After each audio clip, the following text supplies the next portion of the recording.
Bonjour à tous, bienvenue sur ce deuxième épisode en HTML. On a vu l'introduction dernièrement, vous savez un petit peu ce qui vous attend pour la suite de ce cours. Et on va créer notre première page web avec bien sûr tout ce qu'il vous faut pour pouvoir réaliser cela. Évidemment, comme pour chaque cours finalement de programmation, développement web, quand vous avez besoin de certains outils, vous allez avoir besoin au minimum d'un éditeur de code. Donc pour ça, je vous renvoie, parce que je ne vais pas faire de rappel dessus, à la playlist par exemple de Visual Studio Code qui aborde tout, hein, que ce soit pour la création de fichiers, son utilisation, comment on gère les extensions, le bon encodage des fichiers. Parce que si vous ne savez pas faire ça, vous allez avoir pas mal de problèmes pour l'utilisation, en tout cas par exemple de pages web dans votre navigateur. Et quand vous programmez par exemple, ça peut créer des problèmes au niveau des compilations, tout ça.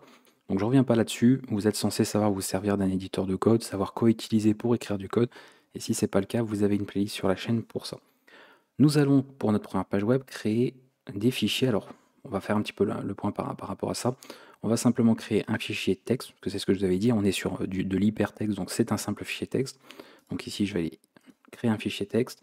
Les extensions sont affichées, hein, alors pas forcément par défaut sur Windows, mais ça c'est pareil, vous êtes censé le savoir, et si vous avez besoin de le régler, vous avez tout, hein, bien sûr, sur la chaîne qui est abordée en ce point pour le faire.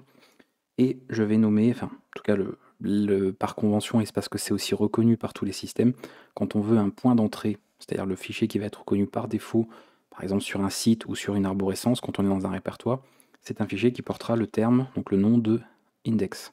Et à partir de là, c'est lui qui va être chargé par défaut. L'extension, alors il y en a deux, mais la plus utilisée que je vous recommande, c'est HTML tout simplement. Voilà. Et comme ça, vous avez cette extension-là. Et vous voyez que moi, comme c'est configuré au niveau de mon éditeur, il va directement l'ouvrir avec celui-ci. Mais parce que j'ai fait en sorte que les fichiers, encore une fois, HTML, soient ouverts avec mon éditeur de code. Ce ne sera pas forcément, encore une fois, le cas par défaut pour vous, si vous n'avez pas installé quoi que ce soit. Mais vous avez tout ce qu'il faut sur la chaîne pour le faire. Donc je vais zoomer un petit peu, parce qu'on va regarder un petit peu ce qu'on a ici. On va écrire le code minimal, vraiment, on va pas tout voir en détail, mais vraiment juste ce qui est minimal à avoir, et surtout pour produire un fichier qui va être correct, pour pouvoir écrire notre page web. Comme ça, on aura ça directement de près. Comme vous l'avez vu, comme je l'ai expliqué en tout cas plutôt au niveau de l'introduction, le langage est un langage de balisage. On va utiliser un système de balises pour mettre en évidence certaines portions de texte qui vont ensuite indiquer bien, le rôle, la fonction de celle-ci. Et c'est ça qui va créer la sémantique que nous allons construire par la suite au niveau des différentes pages web que nous allons faire. Ici, le code va être très simple. On va écrire le doctype, donc je vais écrire le code à la main, même si on a pas mal d'outils qui peuvent le générer tout seul, hein. Mais souvent ils en rajoutent un peu trop, et même parfois ils rajoutent du code avec des erreurs. Je vous expliquerai ça par la suite. Donc doctype, ici, essayez de respecter pareil les majuscules, minuscules, évitez d'écrire par exemple les valeurs ici au niveau des balises, de tout en majuscules, ça se faisait beaucoup à l'époque, mais on évite quand même. Donc vraiment la syntaxe a son importance quand même de... Ici, vous voyez, il n'y a pas d'espace, hein, j'ai pas fait ceci. Voilà, il y a des choses à respecter au niveau de la syntaxe pour pas avoir de problème par la suite. Donc ça, c'est un moyen d'indiquer qu'on va travailler sur un document de type HTML. Et c'est d'ailleurs beaucoup plus simplifié si pour ceux parmi vous qui ont éventuellement fait du HTML à l'époque, ou même qui étaient encore avec des normes du XML, donc XHTML, on avait beaucoup plus de choses à préciser au niveau du doctype. Doctype maintenant, en une seule ligne très courte, on a tout ce qu'il faut. On va ouvrir les balises qui vont bien pour HTML, donc ceci, et indiquer dès le départ, parce que c'est recommandé, c'est pas obligatoire, mais c'est bien de le mettre, la langue du document avec un attribut, mais on va revenir dessus. Donc généralement, vous avez une balise, ça on peut dire c'est le nom de la balise, d'accord, c'est ce qui vient directement, et quand on va avoir par la suite différents éléments ici, avec des égales et des valeurs, ou même des fois même pas forcément de valeurs indiquées, on parlera d'attributs. Mais on viendra de toute façon là-dessus, on va en voir beaucoup, hein, des balises en HTML tout au long de ces épisodes, donc pas de problème. Donc je peux indiquer ici un code ISO, soit j'indique juste une valeur simple comme ça, soit vous voulez une valeur complète, donc on peut retrouver ces valeurs-là. Des fois vous avez, vous voyez l'anglais, mais l'anglais des États-Unis, donc c'est celui-ci, etc. Donc moi je mets FR, parce que c'est français, peu importe lequel, et ça indique bien la valeur qu'on a pour le document. Je vais bien sûr organiser ça dans les tabulations, hein, pour avoir une arborescence sous forme un petit peu, vous voyez, d'arbre ici, au niveau de différents nœuds, donc notamment ce qu'on appellera le DOM par la suite, et comme ça c'est plus lisible, surtout au niveau de ce qu'on écrit ici. Pour notre document HTML, on va voir son en-tête. L'en-tête, ça va prendre plein d'informations qui vont servir au document lui-même, et plus qu'on verra d'ailleurs par la suite, et si vous suivez même le cours CSS, on aura d'autres choses à ajouter dans cette en-tête par la suite. On va l'appeler head, parce que c'est le nom qu'il a, et à l'intérieur, on va mettre autre chose. Et ensuite, le corps du document, c'est body, donc comme un corps, et c'est là qu'on va avoir le contenu, que je mets pour le moment dans un simple paragraphe, mais très court, mais pareil, on va voir toutes les balises par la suite. Je vais juste mettre quelque chose comme ceci. Donc on reviendra en détail, hein, je vais vous expliquer tout ça dans de prochains épisodes, donc tout va bien. Au niveau de l'entête, le minimum c'est d'indiquer l'encodage du fichier. On a vu qu'il y a l'encodage ici au niveau de l'éditeur, hein, donc je vous ai toujours dit, travailler avec de l'Unicode, donc UTF-8 minimum, c'est ce qu'il faut partout en programmation, en web, avec des bases de données. Vous n'aurez jamais de problème, comme certains développeurs ont pu avoir à l'époque, avec des accents, des caractères bizarres à l'affichage. Ça a été le problème de nombreuses personnes pendant des années parce qu'on travaillait avec des encodages latins, donc c'était assez compliqué puisque vous avez l'encodage du fichier, l'encodage des logiciels, l'encodage du navigateur et l'encodage des fois des systèmes de gestion de base de données ou autres. Et tout ce mélange faisait qu'on avait pas mal de problèmes.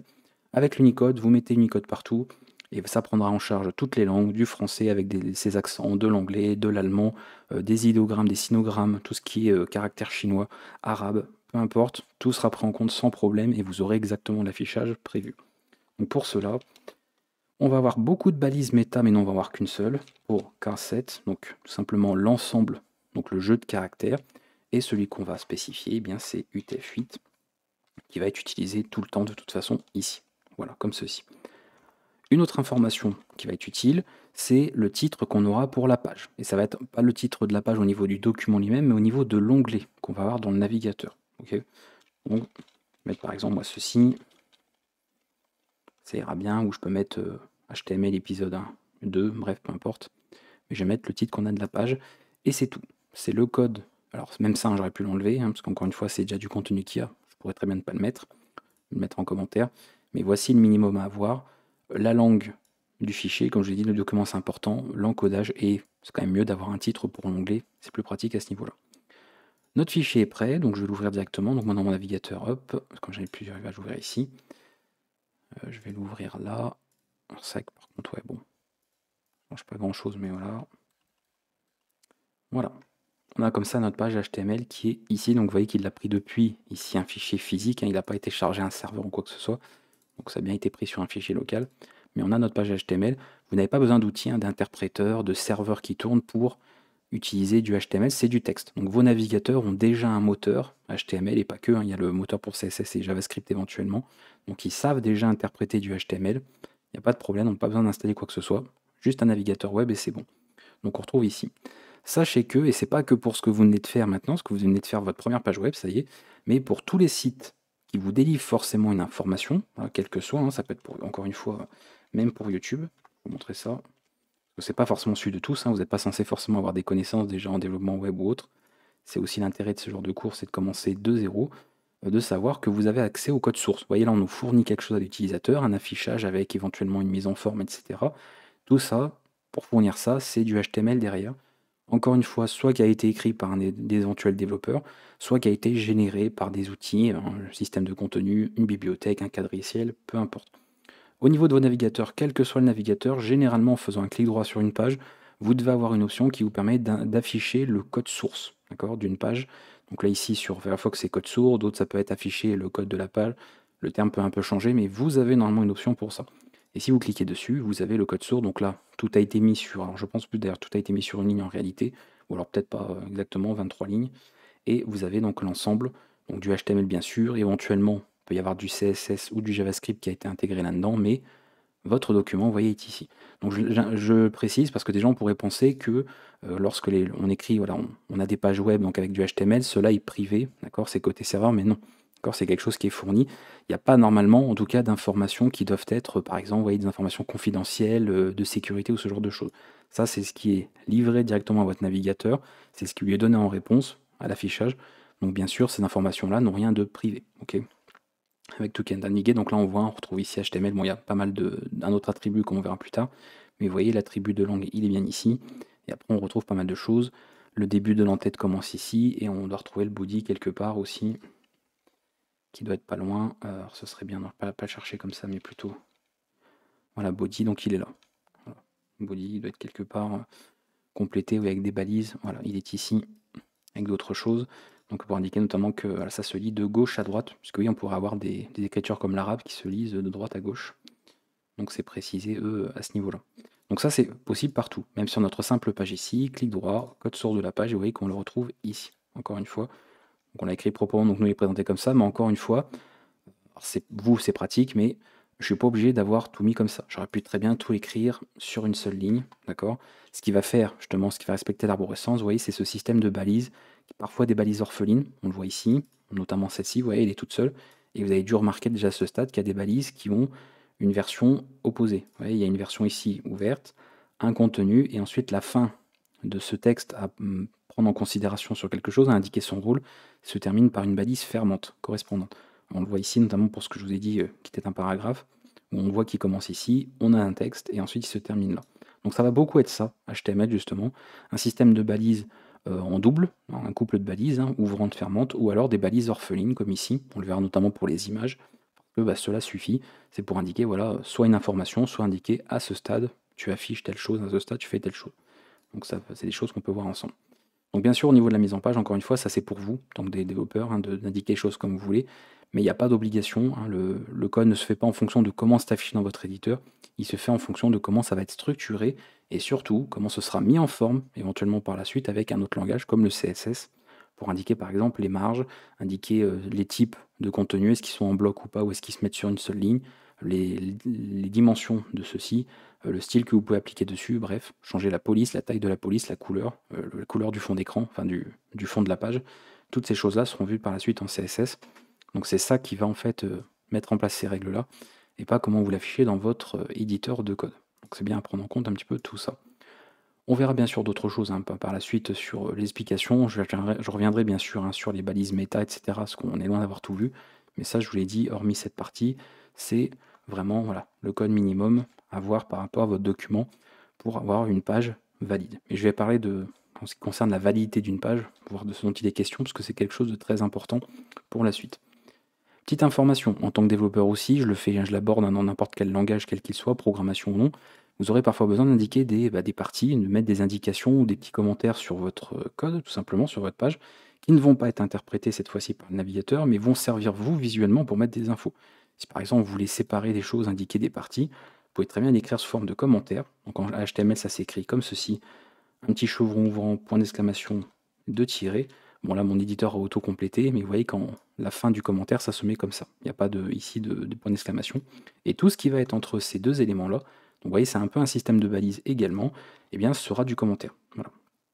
Donc là je peux indiquer le contenu de la page, et ceci ne sera évidemment pas affiché. Si j'actualise ici, on le voit au niveau du code, mais au niveau de la page, aucun changement. C'est vraiment pour vous, pour les personnes qui ont accès au code et qui développent par exemple les pages web, qui peuvent avoir des indications.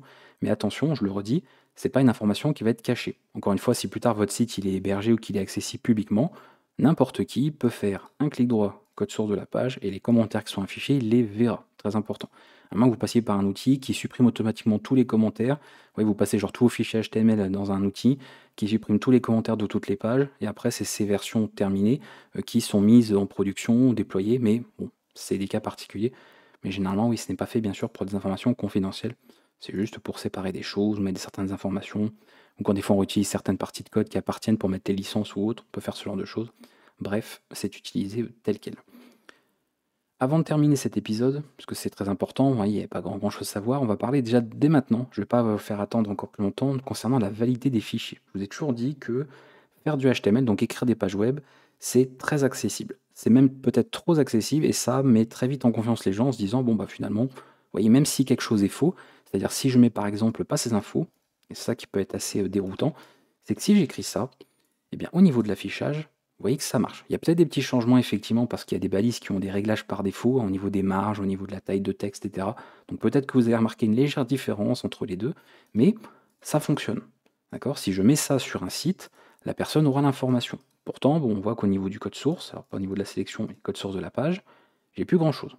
D'accord? Il n'y a plus de doctype, il n'y a plus de langue précisée, mais ça marche. Donc au niveau fonctionnel, on pourrait se dire, bah, on s'embête finalement avec beaucoup de choses, il suffirait juste de mettre ça, et même à la rigueur, on va encore plus loin.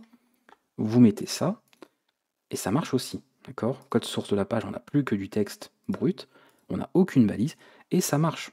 On a une page web qui est accessible avec le contenu qui est lisible. D'accord?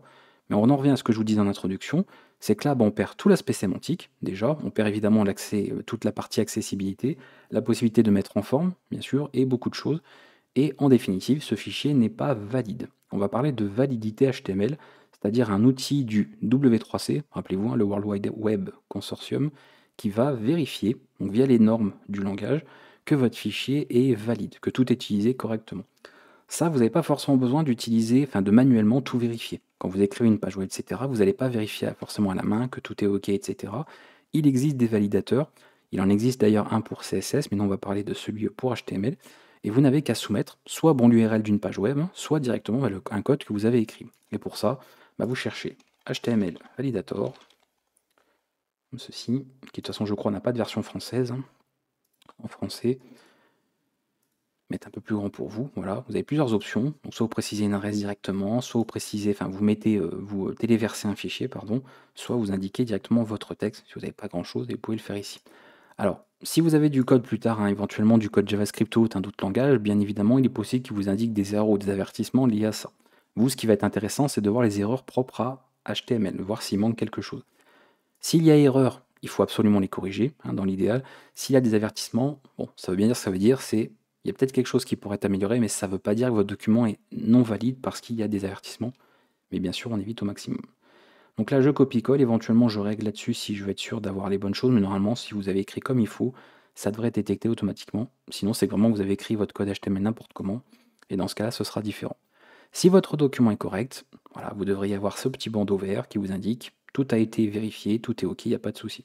Et je vous dis, ça peut aller très très vite puisqu'il suffit, alors je vais reprendre le texte ici que j'avais là, je vais par exemple faire ceci, hop, juste une petite erreur là, et là vous voyez qu'automatiquement on a une erreur. On a même beaucoup d'erreurs provoquées par rapport à ce simple changement là. Et bien sûr, vous l'avez compris, si je fais ça, en soi, ça, ce code est correct, tout seul. C'est-à-dire si un paragraphe, effectivement, en HTML, vous allez voir qu'on l'écrit de cette manière, avec un système de balises qui utilise la lettre P, donc pas de problème. Mais le problème, c'est que là, on est en train de soumettre un document complet, et si on analyse ça, le document n'est pas bon. Voilà. Il n'y a pas de, voyez, d'attribut ici, lang, on n'a pas, de toute façon, de HTML, bref, on n'a rien, il manque le doctype, il manque tout. On n'a même pas le title, donc vous voyez, l'outil est très puissant. Voilà, pour le coup, il administre ça très bien. Il n'y a pas mieux de toute façon pour le validateur, parce que c'est le validateur officiel du W3C. Voilà. Donc c'est pas un outil non officiel, c'est à jour par rapport à la norme. Donc vraiment, c'est nickel si vous voulez vérifier la validité de vos pages pour être sûr que vous avez écrit quelque chose de correct et qu'il n'y a pas d'erreur HTML par rapport à ça. Et d'ailleurs, testez ça sur différents codes sources de plein de pages de sites que vous connaissez, et vous verrez qu'il y a énormément de sites qui ont pas mal d'erreurs ou d'avertissements. Après, il y a aussi beaucoup de sites, comme je vous dis, qui mélangent beaucoup de langages ou autres. Donc évidemment, quand vous faites analyser une page web qui contient et du HTML, du CSS et peut-être du JavaScript et plein d'autres choses, ça va signaler des avertissements. Donc parfois, il n'y a pas d'erreur HTML, mais il y en a sur d'autres choses. Et parfois, bon, il y a des erreurs un peu partout, mais évidemment, comme vous voyez, ça n'empêche pas d'avoir ces sites en ligne, c'est ça que je veux vous dire. C'est que c'est facile de faire du HTML, d'écrire des pages web. C'est déjà beaucoup plus compliqué de le faire de manière correcte. Et très souvent, d'ailleurs, quand on passe par des outils qui vont générer ce code, c'est pour ça souvent que beaucoup de sites ont plein d'erreurs parce qu'ils passent par des générateurs de code HTML pour les pages web. Et tout n'est pas forcément très bien respecté. Donc ça, après, ce sera à vous de voir. Parce que vous comprendrez, on l'a abordé rapidement en introduction, que c'est important d'avoir quelque chose de valide, parce que c'est ça qui va rendre votre page bien, cohérente, etc., sémantiquement correcte. Et bien sûr, pour tout ce qui est accessibilité, référencement, indexation sur les moteurs de recherche, vous vous donnez, on va dire, un maximum de chances par rapport à ça et vous ne pénalisez pas tout simplement votre éventuel site web. Donc c'est bien à prendre en compte.